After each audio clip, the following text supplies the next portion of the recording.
Dans cette vidéo, je vais te révéler 10 choses que j'aurais aimé savoir avant d'investir en crypto. Moi, ça fait des années que j'investis dans la crypto-monnaie. J'ai investi pour la première fois en 2016 et forcément, sur le chemin, j'ai fait pas mal d'erreurs. J'ai perdu de l'argent. Il y a des trucs que j'ai captés, que j'ai compris un peu tard, si tu veux, que j'aurais aimé comprendre beaucoup plus tôt. Donc le but de cette vidéo, c'est de te donner un raccourci. C'est de te permettre d'éviter de faire autant d'erreurs que moi par le passé. Donc je t'invite à la regarder jusqu'au bout parce que ça va te faire gagner énormément de temps. Juste avant de te parler de tout ça, de te donner ces 10 leçons, je t'invite à mettre un petit pouce pour me soutenir, pour me montrer que ce genre de sujet t'intéresse. Abonne-toi également à la chaîne si c'est pas déjà fait. J'ai des tonnes de vidéos sur la crypto avec une approche sans bullshit. Si tu veux construire ta liberté financière, mais de façon pragmatique, concrète, sans promesse de gains miraculeux, c'est vraiment ici que ça se passe. Et si tu veux creuser le sujet une fois que tu auras regardé cette vidéo, tu as des liens en description qui devraient être très utiles, qui vont t'aider à investir en crypto. Dernière chose, je ne suis pas conseiller en investissement. Cette vidéo est faite à des fins pédagogiques, éducatives. Fais tes propres choix, prends tes propres décisions. Tout investissement comporte des risques, notamment en crypto. Tu peux tout perdre si tu fais n'importe quoi. Donc forme-toi, éduque-toi, sois responsable. C'est extrêmement important. La crypto, c'est un domaine qui peut être vraiment dangereux si tu fais n'importe quoi. Donc ne me prends pas au mot, ne crois pas les saltimbanques d'internet comme moi. Je ne dis que ce qui marche pour moi. Ceci étant dit, le plus gros risque en crypto, c'est un truc que j'ai compris assez tard, c'est pas la volatilité. Alors évidemment, le fait qu'une crypto puisse baisser, que le prix d'une crypto puisse baisser, ça peut être un risque. Tu peux perdre de l'argent de cette manière, etc. Mais le plus gros risque, le truc que j'ai compris, c'est que c'est notre propre comportement, nos émotions, en fait. Alors, on est tous un peu différents par rapport à ça, tu vois, par rapport aux périodes de panique, d'euphorie, tu vois, de surconfiance. Mais c'est vraiment un truc dont on ne se rend compte que quand on le vit. Il y a pas mal de gens qui parlent de ça, qui te disent, oui, attention... faut gérer ses émotions, etc. en investissement. Alors, c'est surtout quelque chose qui est dit dans le trading. Moi, je fais pas de trading à proprement parler. Alors, un petit peu, mais je fais pas du trading au sens caricatural où j'achète et je revends dans la journée. Je fais pas de day trading. Mais en fait, malgré ça, tu vois, en crypto, quand tu investis en crypto, tes émotions sont assez importantes parce qu'il y a une volatilité qui est telle que si tu paniques, si tu vends vraiment sous le coup de l'émotion, etc., ça peut très très mal se passer. Donc ça permet d'apprendre en fait à se connaître la crypto, l'investissement en crypto, mais il faut vraiment se rendre compte que tu es ton propre ennemi. En fait, tu es même ton pire ennemi. Tes émotions, ton comportement sont tes pires ennemis. Et c'est quelque chose dont on prend conscience assez tard. Il y a ce qu'on appelle le FOMO, notamment le fear of missing out, la peur de perdre en fait ou de pas investir au bon moment. Il y a des gens qui sont aussi extrêmement confiants lors du bull run. Ils ont généré des gains.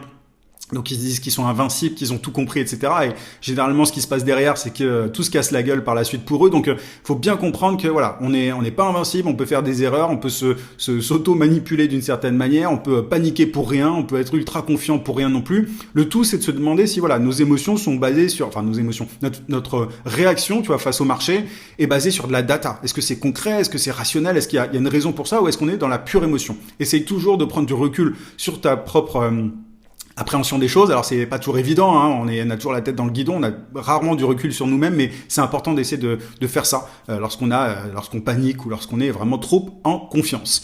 Autre leçon, alors c'est un peu contre-intuitif, mais c'est quand tout le monde s'excite dans le domaine de la crypto, par exemple quand tout le monde achète ou revend, etc., qu'il faut rien faire. C'est-à-dire que souvent, tu vois, dans les phases de panique ou d'euphorie, tu vois, le marché en fait a une réaction qui est vraiment démesurée. Parfois, une simple annonce politique va faire casser la gueule aux cryptos et là les gens vont vendre et tout, ils vont être en panique. Ça arrivait très souvent. Mais en général, ce que j'ai compris, la meilleure chose à faire, c'est de ne rien faire dans ce genre de cas. Alors évidemment, il y a des cas particuliers, etc. Et c'est pas un conseil que je te donne là, mais très souvent, quand les gens sont en panique, il vaut mieux rien faire parce que s'ils sont dans la panique c'est qu'ils sont dans l'émotion. Je reviens à mon point précédent. Et pareil, quand les gens achètent, etc., vraiment suite à une nouvelle, alors parfois ça peut être pertinent, mais il faut faire très attention. Le mieux, c'est de rien faire. C'est d'investir durant, je vais y revenir peut-être mais par la suite, mais c'est le mieux pour moi. Évidemment, ça n'engage que moi, c'est d'investir lorsque le marché est calme en fait. Quand personne s'excite, quand personne achète ou revend, c'est pour moi les meilleurs moments pour investir. Mais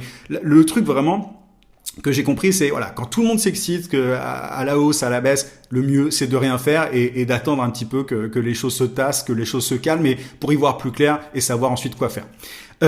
Troisième leçon, troisième chose que j'aurais aimé savoir plus tôt, c'est que courir après les rendements en DeFi, en finance décentralisée, est une grosse erreur. Alors j'ai fait une vidéo sur notamment le yield farming, la finance décentralisée, c'est un sujet que j'aborde souvent, mais en fait, il y a un gros problème en DeFi, c'est que il y a des gens qui courent après les rendements. On te parle de grosses APY, tu vois, de gros rendements annuels, etc.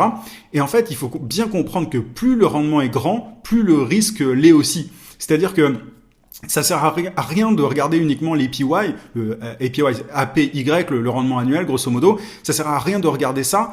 Parce qu'en plus, tu vois, il varie énormément. C'est-à-dire que les APY, ils varient, il y a pas mal de facteurs. Donc même si tu vois un truc qui te permet de faire 300% de gains à l'année, ça peut tout à fait retomber par la suite. Tu vois, en yield farming, ça varie énormément. Donc faut faire gaffe parce que quand tu n'es focus que sur le rendement annuel, bah tu vas avoir tendance à investir sur les mauvaises choses, sur des cryptos qui sont complètement bancales, qui sont complètement foireuses et qui peuvent valoir zéro par la suite. Donc ça n'a aucun intérêt de courir après les rendements, après les plus gros rendements. C'est ça que je veux dire. Il faut trouver un équilibre. Et il y a parfois des plateformes qui te scamment, qui t'arnaquent avec ça, tu vois, et qui t'attirent en fait avec des gros rendements, qui te disent ouais, regarde, tu peux avoir des tels rendements, etc. Voilà, il faut de manière générale se dire que plus le rendement est gros, plus il faut se méfier de manière générale. Alors évidemment, après il y a des périodes lors du bull run, etc. Tout est un peu à la hausse, donc il y a des choses qui se tiennent, mais faut vraiment faire gaffe à ça, ne pas courir bêtement après les rendements, notamment en finance décentralisée. C'est pas du tout la stratégie la plus maligne. Autre point, le hodling, le fait de garder ces cryptos sur le long terme, si tu veux, n'est qu'une des possibilités. Moi, au début, je pensais comme ça, je me suis dit, j'achète du Bitcoin et j'y touche pas. Le plus malin, en fait, c'est de faire travailler ces cryptos en continu. En gros, il y a un effet cumulé. Si tu fais travailler tes cryptos. Alors moi je suis pour le fait d'investir dans des cryptos dans lesquels je crois sur le long terme. Je suis pas un gambler, je suis pas quelqu'un qui investit, qui essaie de faire des coups, tu vois, sur des mêmes coins, etc. En fait, le fait de garder de la crypto sur le long terme, c'est une très bonne idée, mais c'est dommage en fait de la garder sans rien en faire. Tu peux tout à fait, j'ai déjà fait des vidéos sur le sujet, mais tu peux tout à fait faire travailler ton Bitcoin. Tu vois, alors attention, encore une fois, c'est pas un conseil, mais tu peux tout à fait prêter ton Bitcoin ou tes Ethereum, faire un emprunt dessus et derrière faire travailler les cryptos que tu as empruntés. Ça, c'est une des stratégies assez avancées que j'applique. Et grâce à ça, tu peux accumuler encore plus de Bitcoin, d'Ethereum, etc. grâce aux revenus passifs que tu génères grâce à ça. Mais le hodling, c'est une bonne stratégie pour les purs débutants. C'est vraiment qui démarrent. Tu commences comme ça. Mais ensuite, c'est dommage de pas faire travailler tes cryptos parce que il y a un tel effet cumulé par la suite que tu peux vraiment faire de jolis gains grâce à ça. Moi, tu vois, quand je génère des revenus passifs grâce au yield farming notamment, je réinvestis les gains dans un blue chip, dans une crypto assez importante dans laquelle je crois sur le long terme, et c'est ce qui me permet d'accumuler au max. Autre point, si tu investis dans un projet centralisé, sache que tu ne détiens rien, tu confies ton argent à quelqu'un d'autre. Moi, à chaque fois que j'ai perdu de l'argent, alors pas à chaque fois, enfin il y a eu des pertes aussi, il y a eu des scams, des arnaques, mais à chaque fois que j'ai perdu de l'argent, c'était sur des projets gérés par une équipe. C'est pour ça que moi je suis pas du tout aujourd'hui partisan de tout ce qui n'est pas décentralisé. Tu vois, je suis pas pour la centralisation. J'aime bien investir dans des choses décentralisées, parce qu'en fait à chaque fois que j'ai fait confiance à un projet, à une équipe, etc., ça s'est mal passé.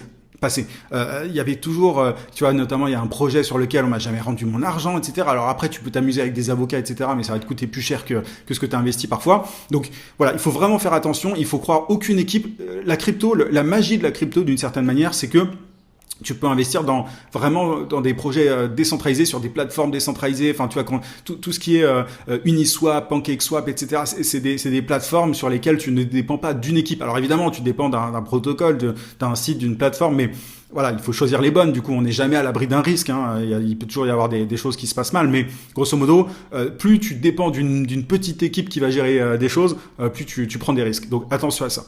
Autre point. Vérifie 40 fois ou même 1000 fois les liens sur lesquels tu te rends. Moi, j'ai déjà perdu de l'argent en crypto à cause de ça. Ça m'est arrivé une fois de cliquer sur une pub Google, en fait, concrètement, alors que je voulais juste me rendre sur un site sur lequel j'avais déjà investi. J'ai cliqué sur une pub Google. La pub Google n'était pas du tout faite par l'équipe qui gérait le site. Enfin, c'était pas du tout le site officiel. Et du coup, j'ai connecté mon wallet à ce site et je me suis fait dépouiller dans les jours qui ont suivi. Donc, simplement parce que j'ai cliqué bêtement sur le premier lien que j'ai vu en venant de Google. Il faut systématiquement vérifier les liens que tu sur lesquels tu te rends quand tu investis en crypto, parce qu'il peut vraiment y avoir des arnaques, on peut répliquer les liens, on peut les modifier, on peut vraiment t'arnaquer, donc fais très attention, va toujours voir les sites officiels, etc. Et tu vois, si tu chopes les liens sur Twitter, faut vraiment vérifier que le compte est vérifié justement et le compte officiel, mais voilà, ne clique pas sur tous les liens que tu vois à droite à gauche, parce que ça peut très mal se passer. Autre chose que j'aurais aimé savoir plus tôt, c'est qu'une simple annonce politique peut te faire perdre beaucoup d'argent. Faut faire attention du coup à ce que tu fais en DeFi par rapport à ça. C'est-à-dire que en DeFi, pour pouvoir, c'est pas le sujet de la vidéo, mais pour pouvoir générer des revenus, tu peux notamment placer tes liquidités, tes cryptos dans un pool de liquidités avec une fourchette resserrée, tu vois, concentrée. Et parfois, si un président américain, par exemple, prend une décision qui fait tout cracher, derrière tu vas plus gagner d'argent dans ton pool de liquidité, parce que le prix va sortir hors de la fourchette de ton pool de liquidité. Bref, c'est un peu technique, mais et au-delà de ça, au-delà de la DeFi, il faut vraiment savoir qu'une simple décision politique américaine notamment, et très souvent américaine, peut faire basculer le cours du marché. Tout peut bien se passer, et hop, du jour au lendemain, juste parce qu'il y a un lunatique qui prend une décision, tu vas voir tes gains complètement chuter. Donc il faut être conscient de ça, ça fait partie du jeu, d'une certaine manière. La crypto, c'est volatile par nature, mais encore plus quand c'est manipulé par certaines personnes et certaines entités. Il faut vraiment faire gaffe à ça. Autre point, j'ai perdu le fil au niveau des numéros, mais c'est inutile de chercher à avoir raison tout le temps. En fait, le tout en crypto, c'est de chercher il faut juste en fait éviter d'avoir tort trop souvent. Quand tu as tort de façon assez tu vois, quand t'as pas souvent tort, en gros, tu peux être très profitable. Ce que je veux dire par là, c'est qu'il y a beaucoup de gens, par exemple, qui vont essayer de timer le marché, qui vont se dire, ok, je vais revendre mes cryptos à tel moment, je pense que telle crypto, elle va monter à tel prix. Et en fait, parfois, ça va pas l'atteindre et ça va se crasher avant, etc. En fait, il y a beaucoup trop de gens qui essayent d'avoir raison. En fait, on s'en fout que t'aies raison ou pas. On s'en fout que tu vendes plus tôt que le top, que le all-time high. Tant que tu gagnes, tant que tu génères des profits, c'est le plus important. En fait, on fait tous des erreurs en crypto et parfois on va se planter, etc. Mais le tout, c'est juste d'avoir tort, pas souvent. C'est vraiment d'avoir tort de temps en temps, mais pas systématiquement. Si tu essayes d'avoir raison tout le temps, tu vas te planter. C'est pas comme ça en fait que tu vas pouvoir construire ta liberté financière. Le tout, c'est de prendre des décisions modérées, pas trop risquées, et d'avoir souvent, raison la plupart du temps, mais pas tout le temps, parce que voilà, de toute façon, tu n'y arriveras pas. Il y a toujours des imprévus, il y a toujours des trucs qui se passent qui sont assez dingues dans la crypto. Donc le tout, c'est d'éviter d'avoir tort trop souvent. À partir du moment où tu comprends ça, tu peux être rentable en crypto. C'est pas un conseil en investissement. Autre point, 9e point, là je reprends le fil.